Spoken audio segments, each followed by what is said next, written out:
జనన మరణాలకు అతీతుడు, అవ్యక్తుడు, ఆకాశం నుంచి ధారాళంగా వర్షాన్ని కురిపించి మృతిభూమికి సైతం పంటను పండే ఏర్పాటు చేసే గొప్ప ఆహార ఉపాధి ప్రదాత అయినటువంటి సర్వేశ్వరుని పేరుతో ప్రారంభిస్తున్నాను. ఈనాటి ఈ కార్యక్రమంలో ఆశీనులైనటువంటి పెద్దలు,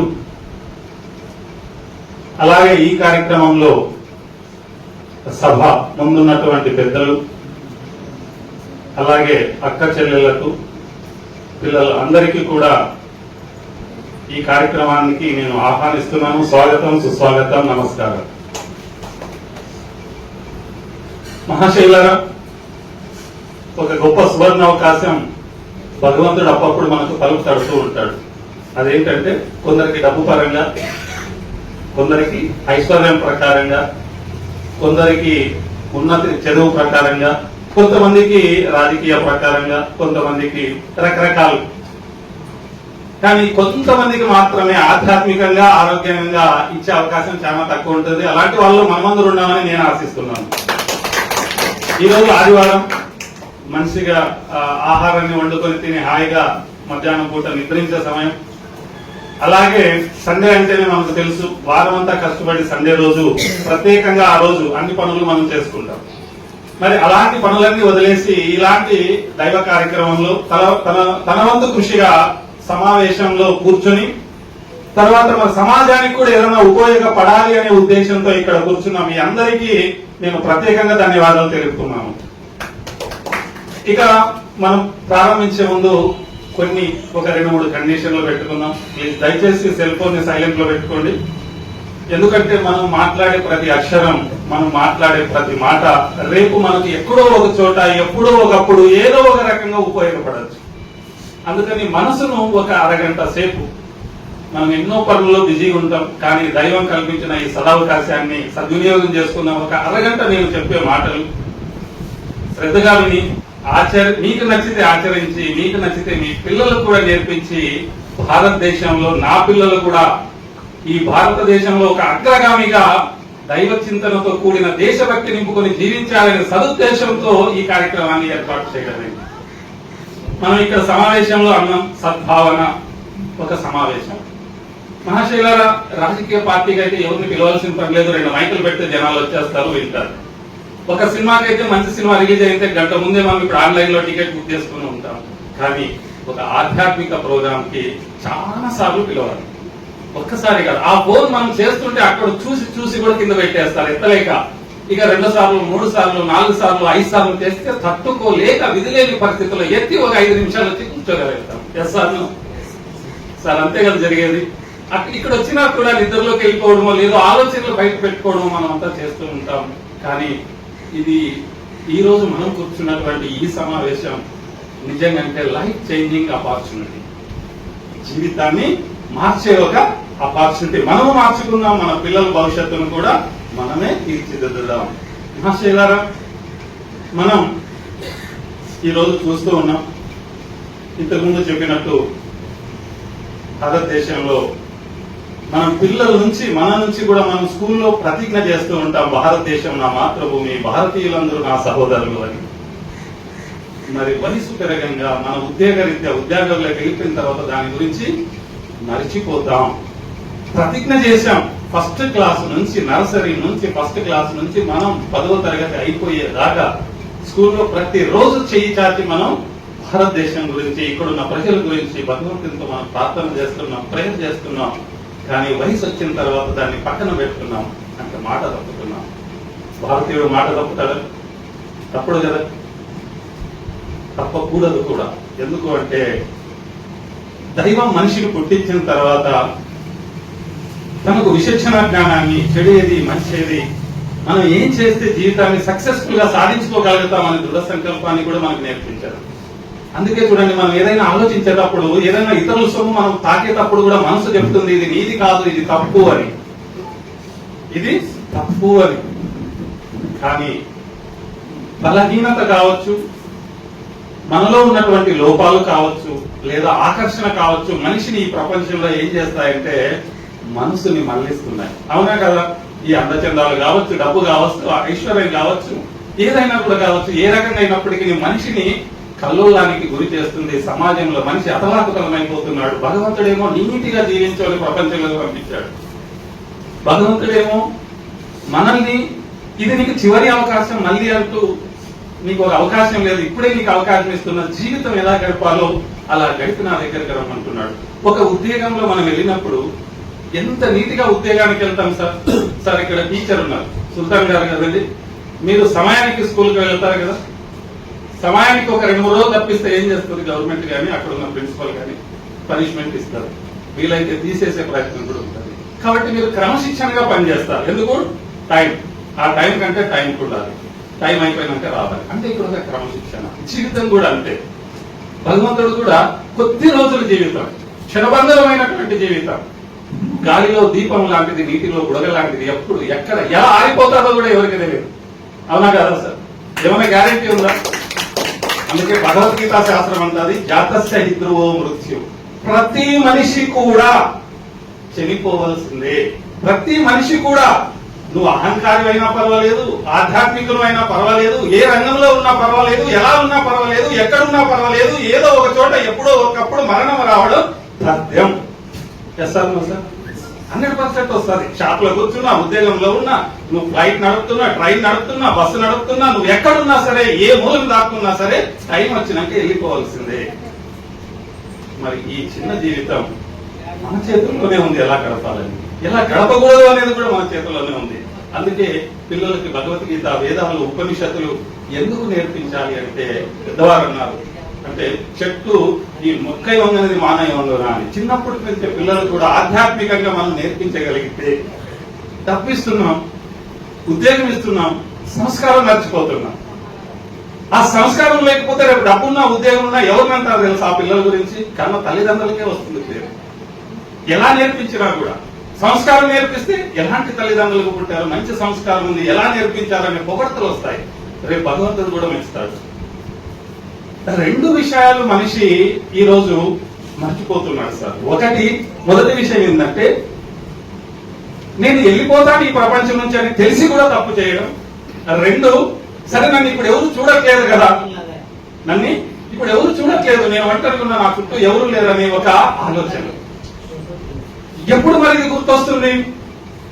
నన్ను ఒకడు చూసేవాడు ఉన్నాడు అనేది ఎప్పుడు గుర్తొస్తుంది అంటే, భగవద్గీత చదివినప్పుడు, వేదాలు చదివినప్పుడు, చదువుతుంటే అర్థమవుతుంది. ఏమని అంటే, నీవు ప్రపంచంలో ఎన్ని పనులు చేసినా, ఎక్కడున్నా రేపు నువ్వు సమాధానం చెప్పాలి చేసే ప్రతి పనికి. పిల్లోడు ఇంట్లో నుంచి బయటికి వెళ్ళిన తర్వాత రాత్రి లేట్ గా వస్తే పిల్లోడికి తపన ఉంటుందా లేదో, ఒక అరగంట లేట్ అయితే నా తండ్రి నన్ను అడుగుతాడు, ఇంతసేపు ఎక్కడ పోయావు అని. అలాగే భగవంతుడు కూడా మనందరం చేసే పని, మీరు నేనే కాదు, ప్రపంచంలో ఉన్న ప్రతి ఒక్కరు చేసే పని గమనిస్తున్నాడు. రేపు వెళ్ళిన తర్వాత దీనికి పూర్తిగా సమాధానం చెప్పాలి ప్రతి మనిషి కూడా.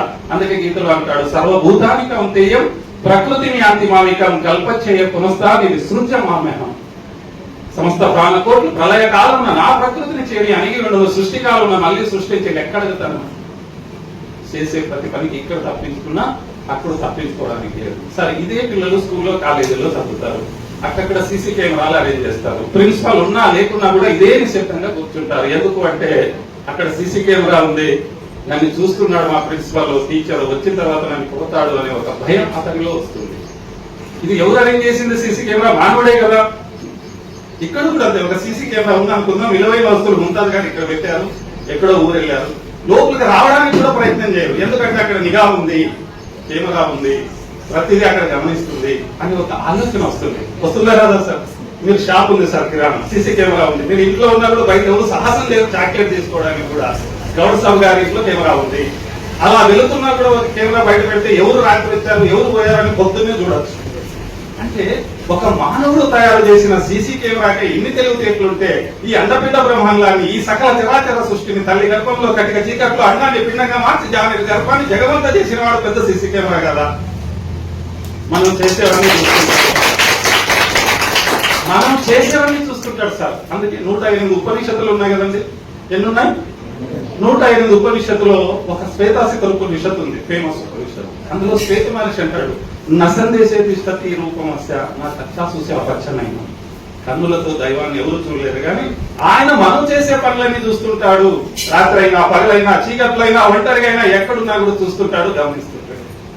కాబట్టి మనల్ని చూసేవారు ఒకరున్నారు, ఖచ్చితంగా గమనిస్తున్నాడు.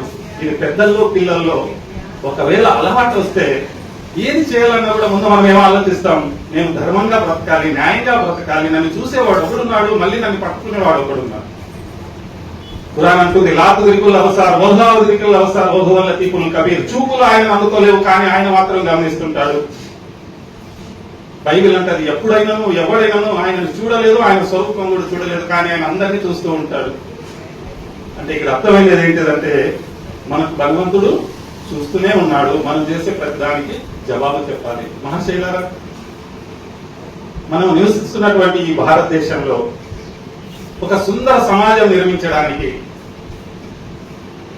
మనం అదృష్టవంతులు మహబూబ్ నగర్ అని నేను అంటాను. ఎందుకు అంటే ప్రతి ఒక్కరు కూడా వ్యాపారం కోసం ఒక మీటింగ్ అరేంజ్ చేసుకుంటాడు, వ్యవహారం కోసం ఒక మీటింగ్ అరేంజ్ చేసుకుంటాడు.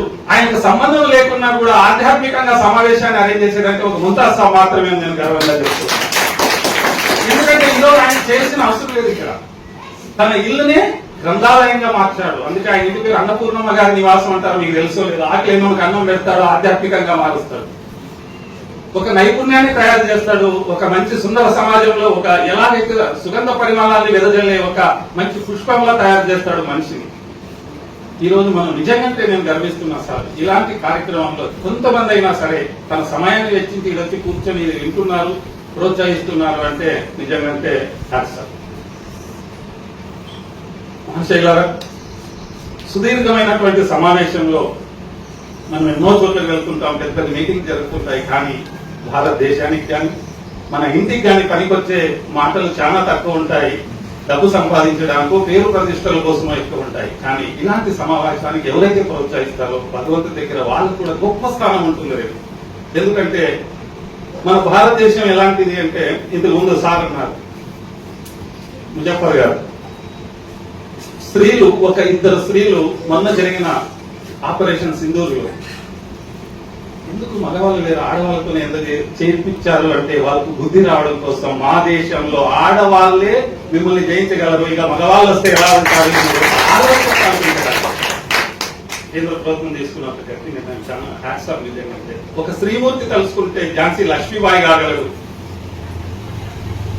ఒక స్త్రీమూర్తి తలుచుకుంటే ఏదైనా సాధించగలదు అనేది భారతదేశం. అందుకే భారత మాతాకి జై అంటున్నాం. భారతదేశాన్ని సగర్వంగా మనం గర్వించదగ్గ రీతిలో చేయెత్తి మొక్కుతున్నాం. అంటే వాస్తవం ఏంటంటే ఒక స్త్రీమూర్తి తలుచుకున్న మొత్తం సమాజాన్ని అలోకలం చేస్తూ సమాజాన్ని పటిష్టంగా కూడా మార్చచ్చు. అది ఒక స్త్రీ శక్తితో మాత్రమే ఉంది. అందుకే ఆ ఆపరేషన్ సింధూర్లో ఆ ఇద్దరు మహిళలు చేసిన సాహసం మామూలు సాహసం కాదు సార్, మామూలు సాహసం సార్. ఇప్పుడు ఎవరైనా మన దగ్గర గొడవ పడడానికి వస్తుంటేనే వెనకడగేస్తాం. అలాంటిది ఎప్పుడు వస్తుంది ఆ ధైర్యం అంటే భారతదేశం అందరూ కలిసి కట్టుగా పోరాడినప్పుడు, మనం అందరూ ఒకటే అనుకున్నప్పుడు, కుల మతాలకు అతీతంగా పోరాడినప్పుడు సార్ ఒక పరిస్థితి వస్తే కాలనీ వాళ్ళు ఎదురు బదులు ఉంటుంది కానీ కొట్టుకుంటుంటే కూడా ఈ రోజు వీడియోలు తీసే కాలక్షేపం చేస్తూ మనం కాలాన్ని గడుపుతున్నాం. SR no sir. ఇంటి ముందు ఎవరైనా గొడవ పడుతుంటే నాకు మరి భారతదేశానికి ఆటంకం కలిగినప్పుడు మనమంతా ఏకం కావాలి కదా. నేనేమంటానంటే సార్, భారతదేశం ఏకం కావాలి అంటే కాలనీలో గొడవలు జరిగినప్పుడే మనం సర్దుతారు. ఎందుకంటే అక్కడే ఐకమత్యాన్ని మనం బలపరుచుకోవాలి. ఇక్కడ కులాన్ని మతాన్ని వర్ణాన్ని వర్గాన్ని పక్కకు పెట్టండి సార్. మనమంతా భారతీయులం. ఏకదాటిగా ఒక్కటైతే మన సైన్యంతో పాటు మనం అందరం ఒకటైతే తట్టుకోగలరు ఇతరులు ఎవరైనా సరే తట్టుకోలేరు. కాబట్టి మనం ఆ రెండు భాగాల్లో మనం పనిచేయాలంటే మొదటిగా ఆధ్యాత్మికంగా బలపడాలి, దైవ చింతనతో బ్రతకాలి, మన భారతదేశాన్ని విశ్వగురు స్థానంలో నిలబెట్టాలి. మన భారతదేశాన్ని అన్ని దేశాలు కళ్ళు తెరిచి చూసేలా మన దేశాన్ని మనమే నిర్మించుకోవాలి. అది మనతోనే సాధ్యమవుతుంది. ఎప్పుడే కానీ సార్ ఒకటి సాధించాలి అంటే అందరూ ఒకేసారి రాదు, ఒక్క అడుగుతోనే మొదలవుతుంది. ఏదైనా ఒక్క అడుగుతో మొదలైతేనే వందలు వేలు లక్షల కోట్ల జనాలు మన వెంట వస్తారు. ఇదే సమావేశం మీరందరూ కలిసి ఒక్కో 5 మందిని రేపు జరిగే సమావేశంలో తీసుకొస్తే 100 మంది కాదా? ఇక్కడ 100 మంది కాదా సార్? 5 మంది చాలు. ఒక్క మనిషికి 5 మంది తీసుకొస్తే వాళ్ళను కూడా ఆధ్యాత్మికంగా బలోపేతం చేస్తూ భారతదేశాన్ని ఐక్యతగా మారుస్తూ ఈ సద్భావన సమావేశంలో మనవిన నడుం బిగించి ముందుకు సాగితే అద్భుతాలు సృష్టించవచ్చు సార్. కాబట్టి మనం అందరం కలిసి ఐక్యమత్యంగా ఉందాం, భారతదేశాన్ని సుందర సమాజంగా మారుద్దాం. ప్రతి ఒక్కరిలోనూ జాతీయం, మన భారత జాతిని గౌరవంగా తన భుజాలపై మోసేటట్టు భారతదేశంలో ఉన్న ప్రతి ఒక్కరూ కూడా గర్వంగా నాది భారతదేశం అనే నినాదాన్ని ముందుకు తీసుకెళ్తూ ప్రజల్లో ఐక్యతను పెంచడానికి ప్రయత్నం చేద్దాం. ఇక్కడ ఏం డబ్బు ఖర్చు కాదు, మాట సహాయమే. మనం ఎవరు ఒకరికి డబ్బులు ఖర్చు పెట్టాల్సిన అవసరం లేదు. కానీ వాళ్ళలో ఉన్నటువంటి నైపుణ్యాన్ని, వాళ్ళలో ఉన్నటువంటి ఏదైతే ఈ పిల్లలు ఉన్నారు సార్, పిల్లలు చిన్న చిన్న పిల్లలు ఉన్నారు, మన ఇంట్లో కూడా పిల్లలు ఉన్నారు, వాళ్ళకి ఏ రోజైనా కూడా భగవద్గీత ఈ రోజు నా కొడుకు చదివే స్కూల్కి వెళ్ళాలని ఎవరైనా అనుకున్నారా? ఒక్కసారైనా అనుకోలేదు కదా సార్. కానీ ఈ రోజు నుంచి నేనంటా సార్, భగవద్గీత నేర్పించండి, వేదాలు నేర్పించండి. కనీసం ఈ రోజు లాస్ట్ పరిస్థితి ఎలా అయిందంటే సార్, నేను వస్తున్నా ఒక పల్లెలో నడుచుకుంటూ, చిన్న పాప ఏడుస్తుంటే తల్లి అంటుంది సెల్ ఫోన్ ఇచ్చి వీడియోలు పెట్టండి అన్నం తింటుంది అని. చూడండి సార్, చిన్న పిల్లలు సార్, అదే భగవద్గీత శ్లోకం పెట్టి వినుకుంటే అన్నం తింటారు అంటామా సార్? అన్నం సార్. ఎందుకంటే మనమే చదువు పిల్లలకి ఎక్కడ చెప్తాం. కాబట్టి దయచేసి మనకున్నటువంటి ధార్మిక గ్రంథాలు, భగవద్గీత, వేదాలు, ఉపనిషత్తులు, ఖురాన్, బైబిల్, పెద్ద పెద్ద కవులు, కళాకారులు రాసిన ఎన్నో గ్రంథాలు ఉన్నాయి సార్. సెల్ ఫోన్ లో ఉన్నాయి, పుస్తకాలు దొరుకుతాయి. మనము నేర్చుకుందాం, మన వాళ్ళకు కూడా నేర్పిద్దాం. ఎందుకంటే చదువుతోనే సంస్కారం వస్తుంది సార్, మాటలతో రాదు. ఒక్కసారి చూడండి, ఒక అక్షరాన్ని రాస్తూ ఉంటే అలవాటు అయిపోతుంది, చెబుతూ ఉంటే అది తొందరగా ఎక్కదు. కాబట్టి పిల్లలకు కూడా ఉదాహరణకి ఒక 2-3 విషయాలు చెప్పి నేను నా ప్రసంగాన్ని ముగిస్తా సార్. ఇది చాలా చివరిది, బాగా గుర్తుపెట్టుకోండి. ప్రతి మనిషిలో కూడా మానవత్వం అనేది ఉంటుంది. ప్రతి మతంలో కూడా కల్చర్ తో పాటు సమాజ సేవ కోసం ఉపయోగపడి ఎన్నో కొన్ని అంశాలు అందులో ఉంటాయి. అవి మాత్రమే మనం తీసుకుందాం, విభేదాలు చెవి పక్కకు పెడదాం, దాంతో మనకు సంబంధం లేదు. ఉదాహరణకి సార్, ప్రవక్త మొహమ్మద్ గారు ఉన్నారు, చివరి ప్రవక్త, ఆఖరి అంతిమ ఋషి. ఆయన ఏమన్నాడంటే, పొరుగువాడు ఆకలితో ఉండి నీవు కడుపు నిండా పూజిస్తే నువ్వు ముస్లిం కాదన్నాడు. పొరుగువాడు ఆకలితో ఉండి, ఎవరైనా సరే, హిందూ అయినా, ముస్లిం అయినా, క్రైస్తవైనా, పొరుగువారు ఎవరైతే ఉన్నారో ఇతని బాధ్యత ఏంటిది? పొరుగువాడు ఆకలితో ఉండి నీవు కడుపు నిండా పూజిస్తే నువ్వు ముస్లిమే కాదన్నాడు. పక్కవాని గురించి తెలుసుకోవాలి, తిన్నాడా లేదా ఉన్నాడా. నేను ఒక్కటే చికెన్ మటన్ తెచ్చుకొని తిని తలపేసుకుంటానంటే నాకే ముస్లిం. ఆయన ముస్లిం కాదు. టోపీలున్నా, ఇంత పెద్ద గడ్డాలున్నా, జిబ్బా పైజామా ఉన్నా, సెంటు కొట్టుకున్నా ఆయన ముస్లిం కాదు. డైరెక్ట్ సరికి ఖురాన్ అంటుంది, ప్రవక్త మొహమ్మద్ వారు అంటారు ఏమని? పొరుగువాడు ఆకలితో ఉండి, సపోజ్ రామచంద్ర సార్ నా పక్కన ఉన్నారు, వయసులో పెద్దవారు, వాళ్ళ ఆరోగ్యరీత్యా ఎలా ఉన్నారో నేను తెలుసుకోవాలి, ఆ బాధ్యత నాకు ఇచ్చాడు భగవంతుడు. తర్వాత ఆయన తిన్నాడా లేదా తెలుసుకునే బాధ్యత కూడా నాకుంది. ఒకవేళ అలా తెలుసుకోకుండా ఆయన ఒకవేళ చెప్పలేని విధిలో ఎవరికి అడగలేక అన్నం తినుకోకుండా ఇలా రాత్రి నిద్రిస్తే ఆ పాపం నాకు తాకుతుంది, రేపు నేను దానికి శిక్ష అనుభవించే తీరాలి. అందుకే పొరుగువాడు ఆకలితో ఉండి నీవు కడుపు నిండా భుజిస్తే ముస్లిం కాదన్నారు. మరి నిజంగా ప్రతి ముస్లిం కూడా ఇలా ఆలోచిస్తే భారతదేశంలో ఎవరైనా ఉపవాసం పండుకుంటారు సార్ తనతో పాటు? రెండో విషయం సార్, నిన్న పూణేలో అనుకుంటా, బాంబేలోనో వివాహం జరిగింది, వర్షం బాగా పడుతుంది, పెళ్లి రద్దయ్యే పరిస్థితిలో ఉంది. ఒక ముస్లిం మ్యారేజ్ జరుగుతుంటే వెళ్లి అడిగితే అక్కడ ఆశ్రయం కల్పిస్తే 2 ఒకే చోట పెళ్లిళ్ళు జరిగాయి సార్. దిస్ ఈజ్ భారతదేశం. అక్కడ ఏమైనా గొడవల గురించి ఆలోచించారా వాళ్ళు? నువ్వు ముస్లిం ఎందుకు అన్నారా? లేదు సార్. దీన్ని భగవంతుడు ఏమంటాడంటే, గీతలో అద్భుతమైన శ్లోకం ఉంది సార్, అది చెప్తాను వినండి బాగా. భగవంతునికి ఎవరు బాగా ఇష్టడు? భగవంతుడికి ఎవరు బాగా ఇష్టడా? హిందువా, ముస్లిమా, క్రైస్తవా అంటే కాదంటాడు సార్. భగవంతుడే కదా సార్ ప్రతి ఒక్కరిని తయారు చేసింది. తల్లి గర్భంలో కటిక చీకట్లో ఈ పిండాన్ని తీర్చిదిద్ది 9 మాసాలు పెంచి తాను కోరిన విధంగా రూపాన్ని తయారు చేసింది ఆయనే కదా. కోట్ల జనాభా ఉన్నారు సార్, కోట్ల జనాభా ఉన్నారు. ఒకరు పోలిన వాళ్ళు ఒకరు ఉన్నారా సార్? లేరు. తాను ఇష్టంగా తయారు చేశాడు. ఆయన ఏమంటాడంటే, రేపు నువ్వు నా దగ్గరకు వచ్చినాక నా ప్రేమ నువ్వు పొందాలి అంటే, నా దగ్గర ఉండాలి అంటే 5 కండిషన్. ఎవరు చెప్తున్నారు సార్? భగవంతుడు. ఏమని గీతలు అంటాడు, అద్వేష్ట సర్వభూతానాం మైత్రీ కర్మ ఇవ్వచ్చ నిర్మో నిరంకార సమ దుఃఖ సుఖాక్షమి అంటాడు. 5 గుణాలు చెప్తున్నాడు. ఈయనే భగవంతుడికి చాలా ఇష్టడు. ఎవరైనా సరే అద్వేష్ట సర్వభూతానాం, మొదటిది అద్వేష్ట సర్వభూతానం సమస్త ప్రాణుల ఎడల దయగలవాడు. ఎలా ఉండాలి మానవుడు? సమస్త ప్రాణుల ఎడల దయగలవాడు, మైత్రి కరుణ గలవాడు, అహంకార మమకారములు లేనివాడు, సుఖము దుఃఖమందు సమభావము కలవాడు, నాకు ఇష్టడు అంటాడు సార్. ఈ 5 గుణాలు మనలో ఉన్నాయి లేదా మనం చూసుకోవాలి. ఎలాగైతే ప్రవక్త మొహమ్మద్ గారు అన్నారో, వాడు ఆకలితో ఉండి నీవు కడుపు మీద అభిజిస్తే నువ్వు ముస్లిం కాదని ఎలా అన్నాడు, ఇక్కడ గీతలో కూడా ఏం చెప్తున్నాడు, వర్ణిస్తున్నాడు. ఈ 5 గుణాలు ఉంటేనే నీవు రేపు నా దగ్గర క్షేమంగా ఉండగలవు, నిన్ను దగ్గరకు పిలుచుకుంటాను, లేదంటే నీ ముఖమే చూడమంటాడు, నీకు నాకు ఏ సంబంధం లేదు అంటాడు సార్. సార్ అద్భుతమా కాదా సార్? రెండో విషయం సార్, రెండో విషయం ఏంటంటే సార్, ఈ రోజు అత్యాచారాలు చూస్తున్నాం, స్త్రీలు ఎలాంటి పరిస్థితిలో ఉన్నారో చూస్తున్నాం. మీకు చదివారో లేదో నాకు తెలియదు కానీ కరెక్ట్ గా 1 నెల క్రితం ఒక అమ్మాయిని తీసుకెళ్లి 5 మంది వరుస పెట్టి రాత్రల్లా రేప్ చేశారు సార్.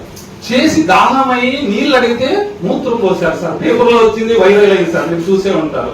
ఎలాంటి దౌర్భాగ్య స్థితిలో మనం ఉన్నాం, దేనికోసం కొట్లాడుతున్నాం సార్.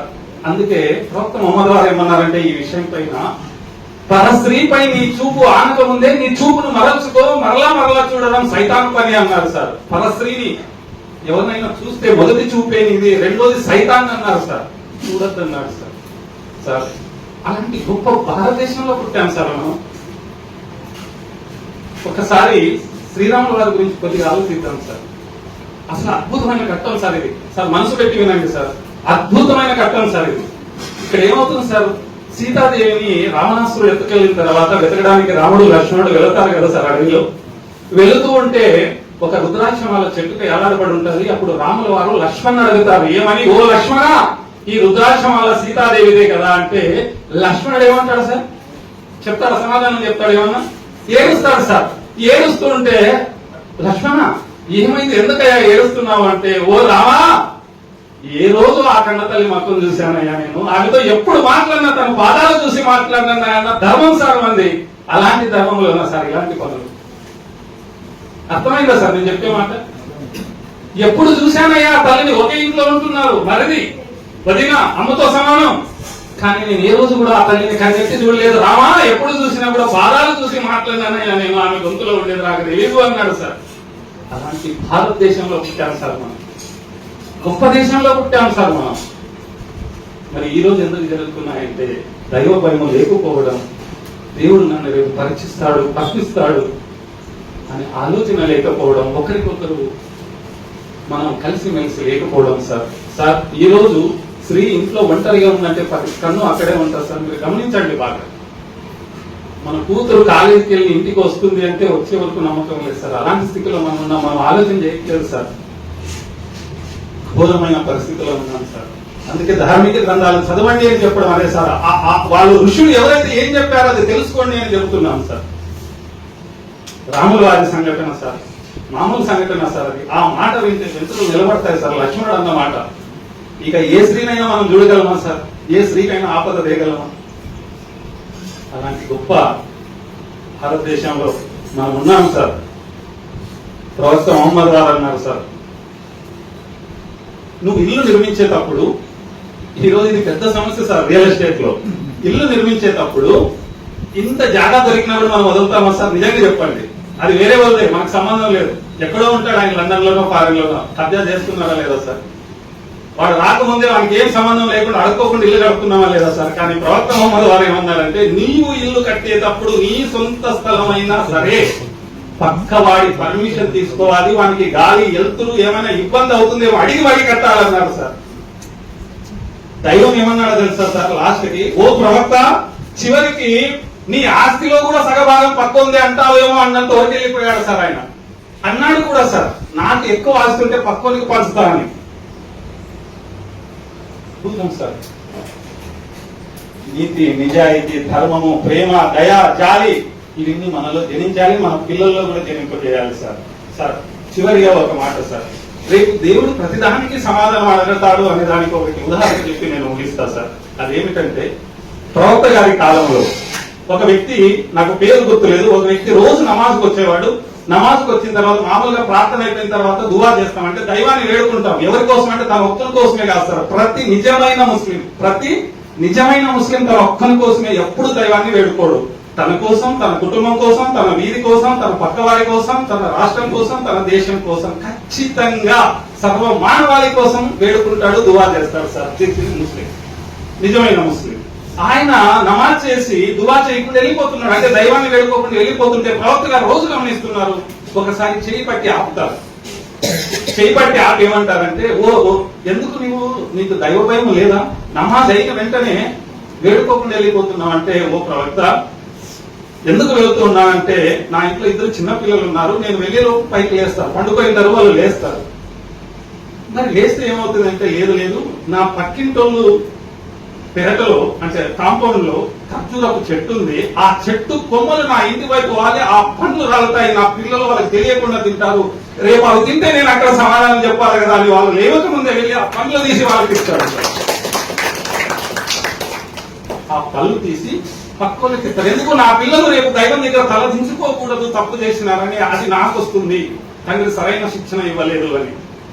అందుకే సార్ రాముల వారి గురువు కూడా విశ్వామిత్రుల వారు పొద్దున్నే లేచి వాళ్ళని లేపేవారు. ఎందుకంటే దైవం అడుగుతాడు నన్ను గురువు కాబట్టి మనం అందరూ కలిసి ప్రేర్ చేయాలి, దైవాన్ని వేడుకోవాలి. మనం రోజు శ్లోకం ఏంటంటాం, కౌసల్య సుప్రజ రామ సంధ్య ప్రవర్తతే.